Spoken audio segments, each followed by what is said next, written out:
नमस्कार, मैं रवीश कुमार। भारत पर हमला हुआ है। दरअसल अदानी को यह नहीं कहना था, शायद यह कहना था कि गुजरात पर हमला हो गया है।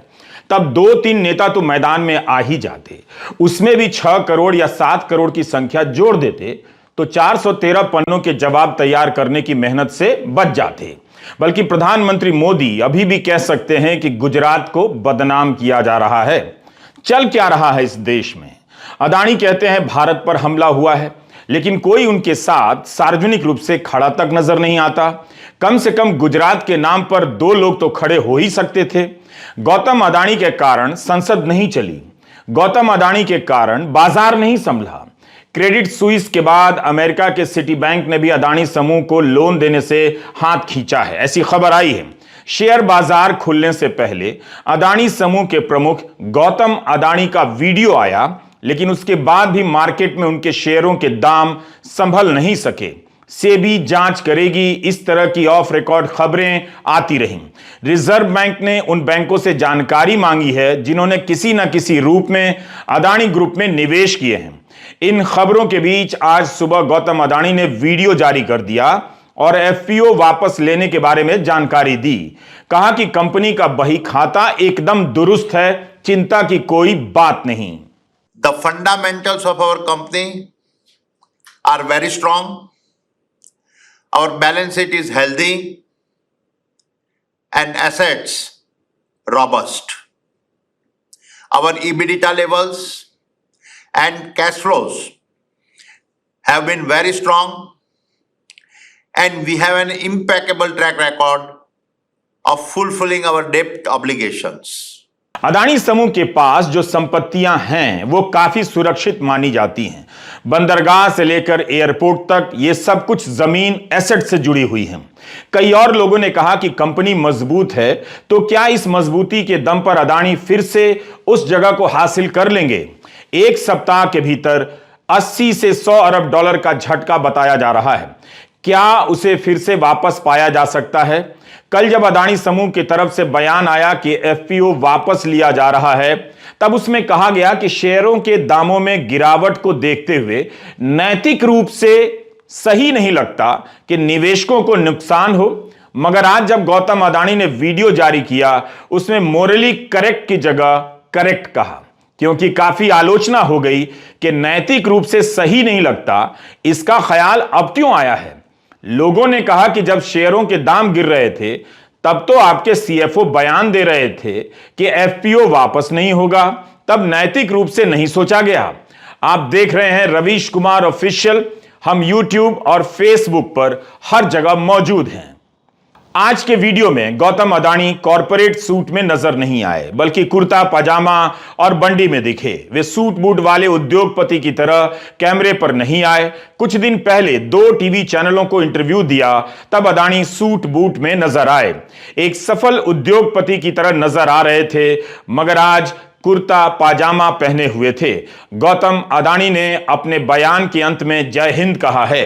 उनके वीडियो में तिरंगा नजर नहीं आया, जबकि उनके सीएफओ ने जब पहला वीडियो जारी किया तब साइड में तिरंगा था, जिसकी बहुत आलोचना हुई। ऐसा लग रहा है कि बयान देने के बाद उसे सही करने की भी प्रक्रिया साथ साथ चल रही है।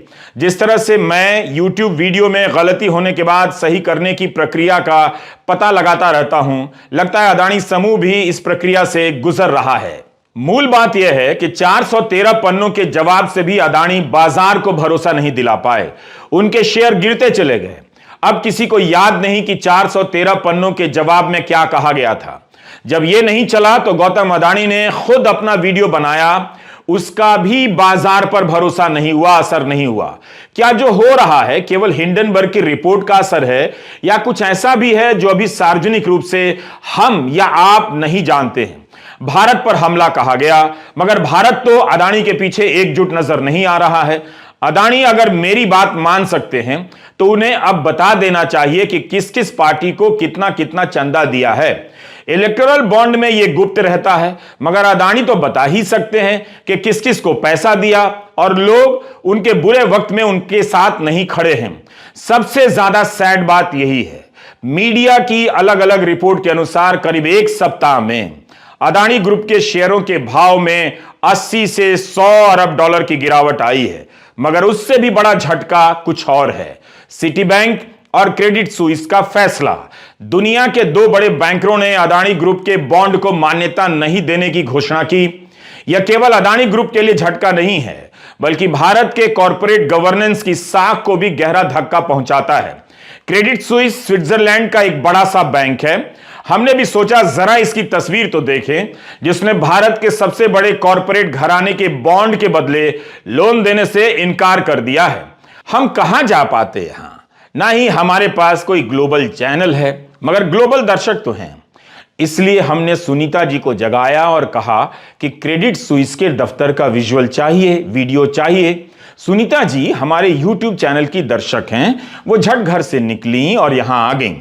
यह ज्यूरिख में क्रेडिट सुइस का मुख्यालय है। यह एक बल्ज ब्रैकेट बैंक कहा जाता है। इस तरह के बैंक दुनिया के सबसे चुनिंदा बड़े बैंक हैं जो अंतर्राष्ट्रीय स्तर पर अरबों खरबों का निवेश करते हैं।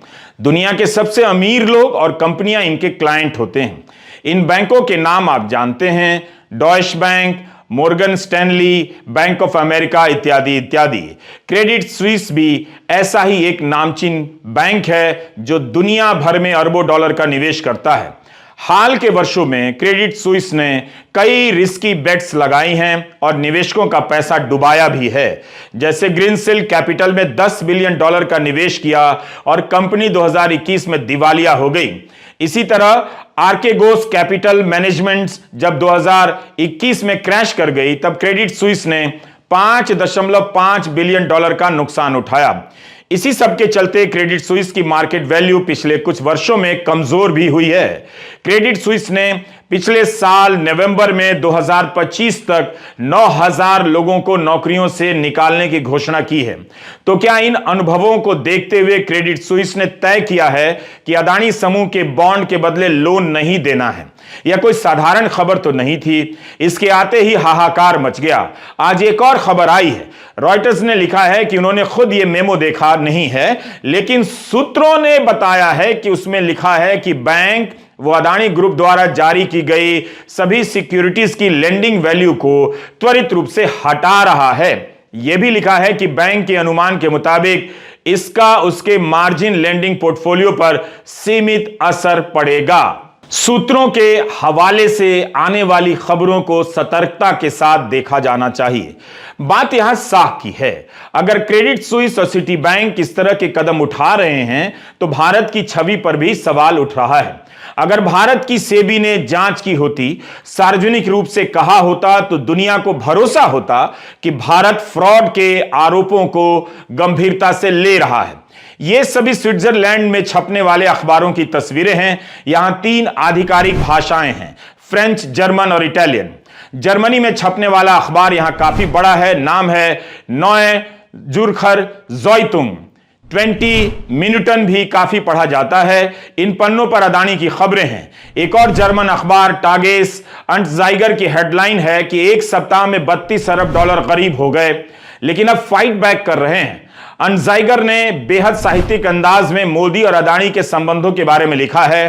अंग्रेजी का वाक्य इस तरह से है, politician Modi and businessman Adani have made a fairy tale career in lockstep. Hindi में कुछ ऐसा कहा जा सकता है, राजनेता मोदी और बिजनेसमैन अदानी ने कदम से कदम मिलाते हुए किसी परी कथा की तरह अपना करियर बनाया है। आहा, क्या बात है। वैसे तो अदानी ग्लोबल चैनल बनाना चाहते हैं, मगर ग्लोबल लेवल पर जिस तरह उनकी साख को धक्का लगा है, फिलहाल वे अपने ग्लोबल चैनल लोकल ही रखें तो अच्छा रहेगा। ग्लोबल लेवल पर जाने से संदेह और गहराएगा कि 413 पन्नों का जवाब काम नहीं आया तो अब चैनल के जरिए प्रोपेगेंडा वॉर में उतरने जा रहे हैं। बेहतर होगा कि अदानी सबसे पहले अपनी साख को बहाल करें और फ्रॉड के आरोपों से मुक्ति पा लें।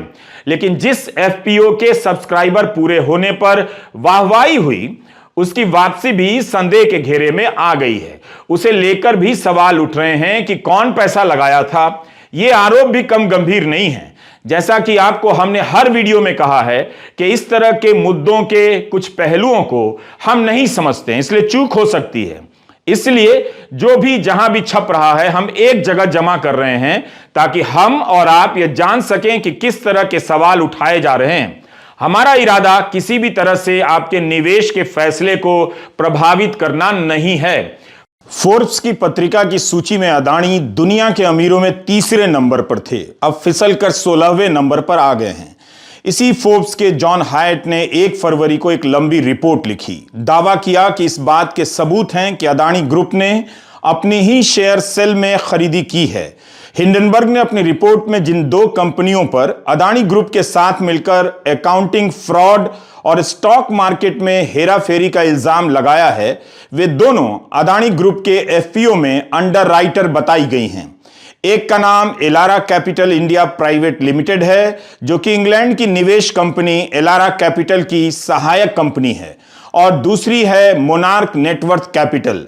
हिंडनबर्ग ने लिखा है कि एलारा के एक फंड के पास कथित रूप से अदानी समूह में $3 अरब के स्टॉक हैं।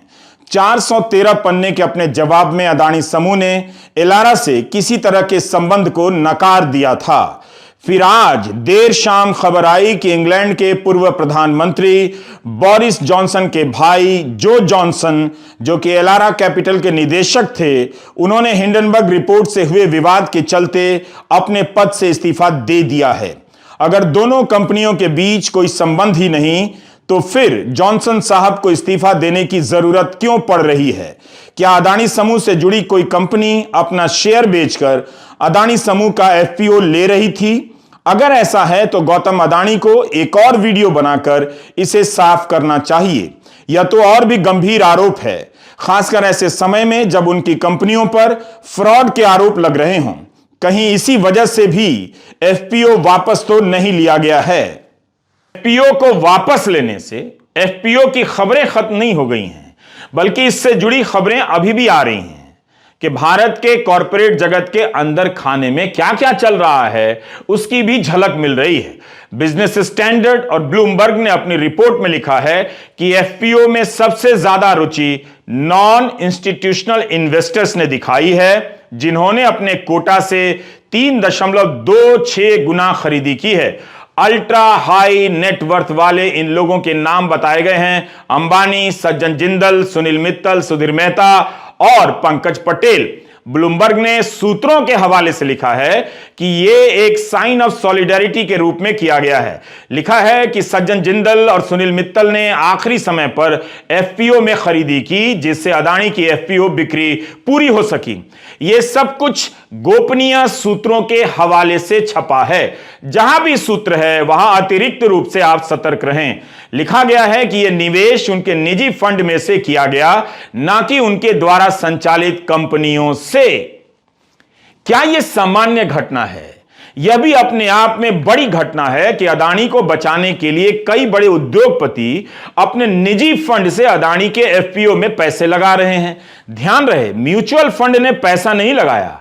एलआईसी ने अपना निवेश 3 करोड़ के बाद रोक दिया, आगे और पैसा नहीं लगाया। तो सज्जन जिंदल, अंबानी और सुनील मित्तल ने क्यों पैसे लगाए?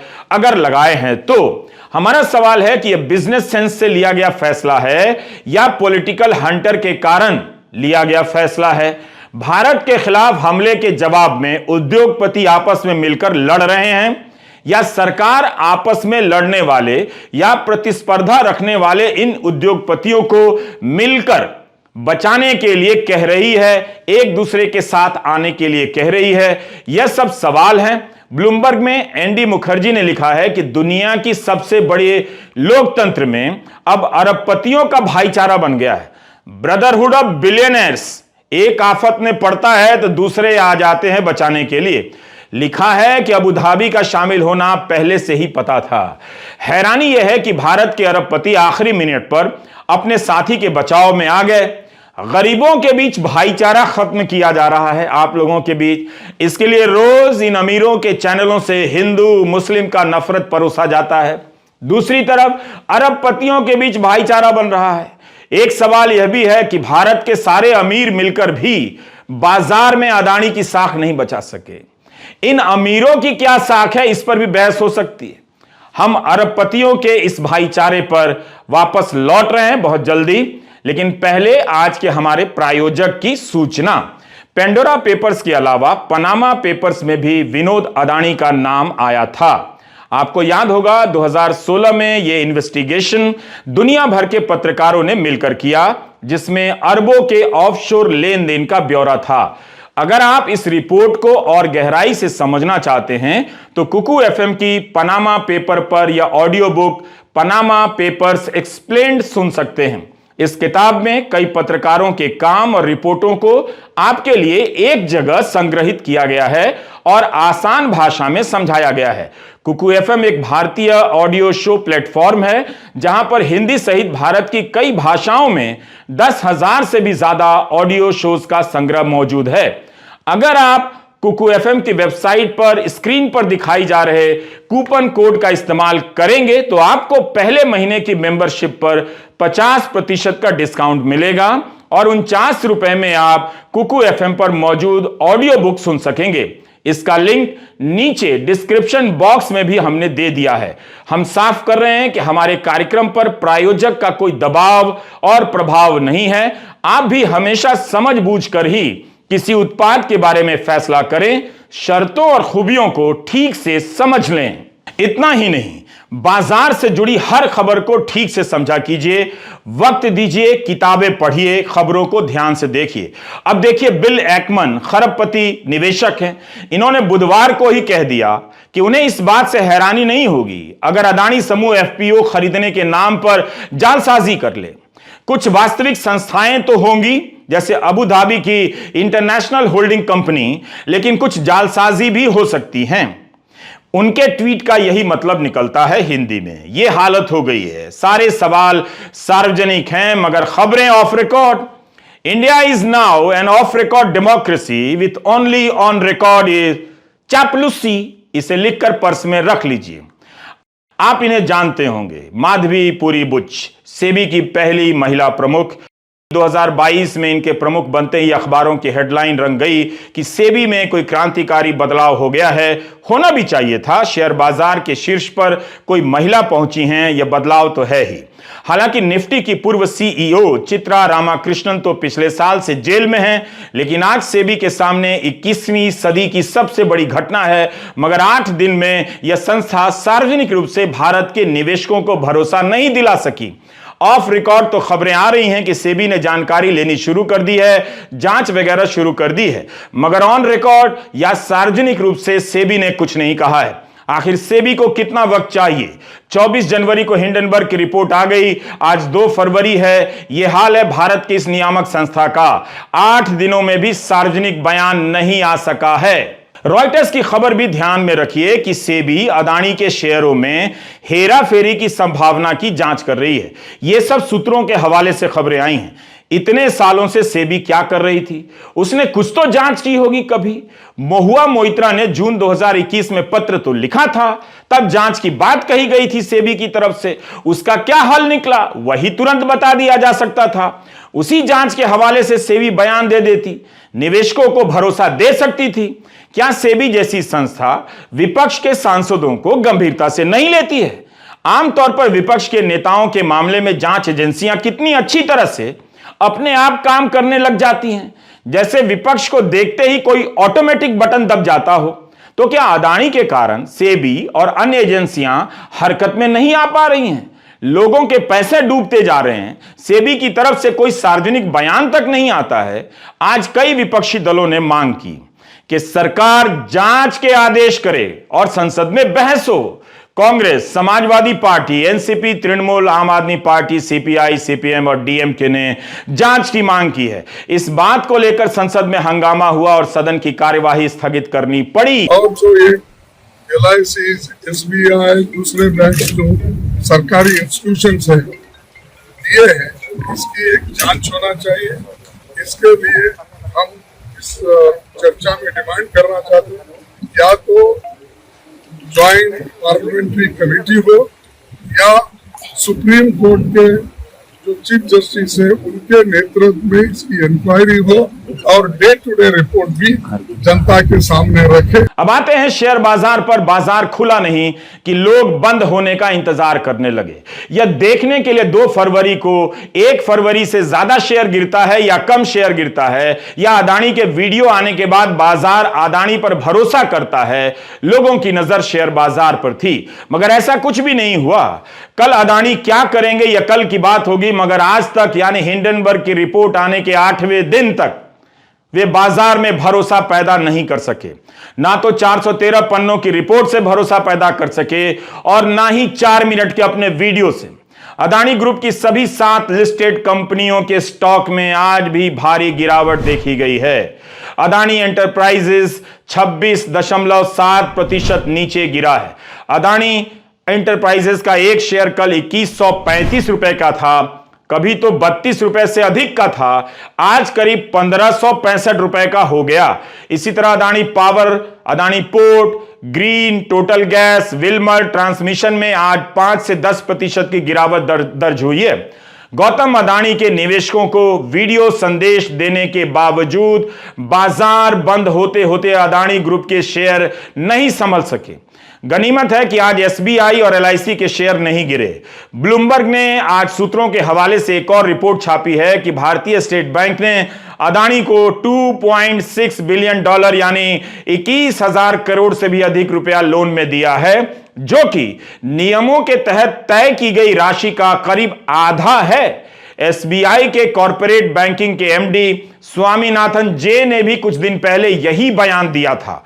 पर अगर यह खबर सच है तो एक सवाल भी है। एसबीआई एक ही समूह को लोन देती है, फिर जिसे लोन देती है उसमें निवेश भी करती है, तो क्या यह हितों का टकराव नहीं है, कॉन्फ्लिक्ट ऑफ इंटरेस्ट नहीं है? यह सवाल हम बाजार के विद्वानों पर छोड़ते हैं। वीडियो लंबा होना ही था। हमारी कोशिश है कि चारों तरफ छप रही खबरों को जमा करें ताकि हिंदी के दर्शक समग्र रूप से इस घटना के विराट स्वरूप का दर्शन कर सकें। हिंदी के अखबार इतनी मेहनत नहीं करने वाले हैं। गोदी मीडिया के पास अब पत्रकारिता का कौशल भी नहीं रहा। कितनी शर्म की बात है, इतने सारे अखबार और संपादकों के रहते हुए अमेरिका का कोई एक बंदा एंडरसन अदानी समूह पर 100 पन्नों की रिपोर्ट जारी करता है और बाजार में कोहराम मच जाता है। ऐसा नहीं है कि भारत के पौरंजय गुहा ठाकुरता, रवि नायर, नेहा मसीह जैसे पत्रकारों ने अदानी समूह को लेकर खबरें नहीं की, मगर भारत का डब्बू और दब्बू बन चुका गोदी मीडिया उन खबरों को हाथ लगाने से कांपता था। बड़े बड़े पत्रकार, एंकर ट्वीट करने से डरा करते थे। हिंडनबर्ग की रिपोर्ट में अदानी समूह के चीनी नागरिक से कथित रूप से कारोबारी रिश्ते की बात छपी है। इसे लेकर कोई गोदी मीडिया चीख नहीं रहा है। काश हिंडनबर्ग ने चीनी कारोबारी के रिश्ते को विपक्ष के किसी नेता से जोड़ दिया होता, सब कुछ अपने आप होने लग जाता। राजनीतिक रूप से आप कह सकते हैं कि राहुल गांधी ने कभी अदानी और अंबानी का नाम लेकर हमला करने से खुद को नहीं रोका।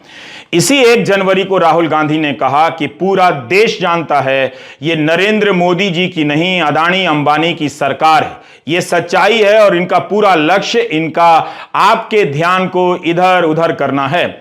2015 में भी राहुल का बयान है कि आप लोगों की सरकार उद्योगपतियों की सरकार है। सब जानते हैं बड़े लोगों की सरकार है, सूट बूट की सरकार है, वो हम समझते हैं। 2019 में राहुल ने कहा कि मैं एक नाम लेता हूं, पिछले 5 सालों में नरेंद्र मोदी ने अदानी को 50 कॉन्ट्रैक्ट दिए, 1 लाख करोड़ से ज्यादा। देश के एयरपोर्ट, देश के पोर्ट पकड़ा दिए, बिना कॉन्ट्रैक्ट के ही दे दिया। क्यों दिया? इसको आप क्या कहेंगे? इसको आप चोरी नहीं कहेंगे? इसको आप भ्रष्टाचार नहीं कहेंगे? तो क्या कहेंगे? ये राहुल के शब्द हैं। पिछले साल भी राहुल का एक बयान है। राहुल कहते हैं कि एक व्यक्ति को नाम नहीं लूंगा, हिंदुस्तान के सब पोर्ट, पीछे से कोई बोलता है अदानी, तो राहुल कहते हैं सब एयरपोर्ट, सब port, power transmission, mining, green energy, gas distribution, edible oil, जो भी हिंदुस्तान में होता है उधर अदानी जी दिखाई देते हैं और दूसरी साइड में Ambani ji. Petrochemicals, telecom, retail, e commerce में मोनोपोली, तो पूरा का पूरा धन चुने हुए लोगों के हाथ में जा रहा है। पूरा हिंदुस्तान जानता है भाई और बहनों, ये नरेंद्र मोदी जी की सरकार नहीं है, ये अंबानी अदानी की सरकार है। ये सच्चाई है और ये पूरा पूरा लक्ष्य इनका आपके ध्यान को इधर से उधर, उधर से इधर करने का है। मैं 2800 किलोमीटर चला हूं, 2800। मुझे कहीं नफरत नहीं दिखी, कहीं हिंसा नहीं दिखी, कहीं मारपीट नहीं दिखी। मगर जब मैं इनका टेलीविजन खोलता हूं, 24 घंटे मुझे मारपीट, हिंसा, नफरत दिखाई देती है। क्यों? क्योंकि ये आपका ध्यान इधर से उधर ले जाना चाहते हैं। जो सच्चे मुद्दे हैं उस पे आपका ध्यान गलती से ना चला जाए। जैसे जब कोई आपकी जेब काटता है, वो चाहता है कि आपका ध्यान आपके जेब पे गलती से भी ना चला जाए। ये हो रहा है इस देश में। राहुल गांधी 2014 से ही अदानी को लेकर हमला कर रहे हैं। 2014 से ही अदानी समूह की तरक्की में अप्रत्याशित मोड़ आता है। अब आपके सामने हिंडनबर्ग की रिपोर्ट भी है। इस एक रिपोर्ट के आने भर से अदानी के शेयरों का भाव 90 से 100 अरब डॉलर कम हो जाता है। दुनिया भर में भारत की साख दांव पर लगी है। यह वो खबर है जो खबरों को मैनेज करने में माहिर हो चुके हमारे देश के गोदी मीडिया से भी मैनेज नहीं हो पा रही है। सोचिए हिंडनबर्ग के आरोप क्या है, उसका प्रभाव क्या है। इसका डिटेल यहां के अखबारों में ठीक से छपा भी नहीं है। ज्यादातर लोग जानते भी नहीं हैं कि क्या आरोप लगे हैं। इसके बाद भी जिनका पैसा लगा है मार्केट में, उन्होंने जान लिया है। यही वजह है कि शेयर बाजार में अदानी के शेयर धाराशाही होते जा रहे हैं। कब संभलेंगे अदानी ही बेहतर बता सकते हैं। जिस तरह से उनके निवेश भारतीय अर्थव्यवस्था के बुनियादी ढांचे से जुड़े हैं, उससे लगता नहीं कि सरकार भी चाहेगी कि एक हद से ज्यादा गिरे, क्योंकि फिर संकट बुनियादी सेक्टर में भी दिखने लगेगा। नमस्कार, मैं रवीश कुमार।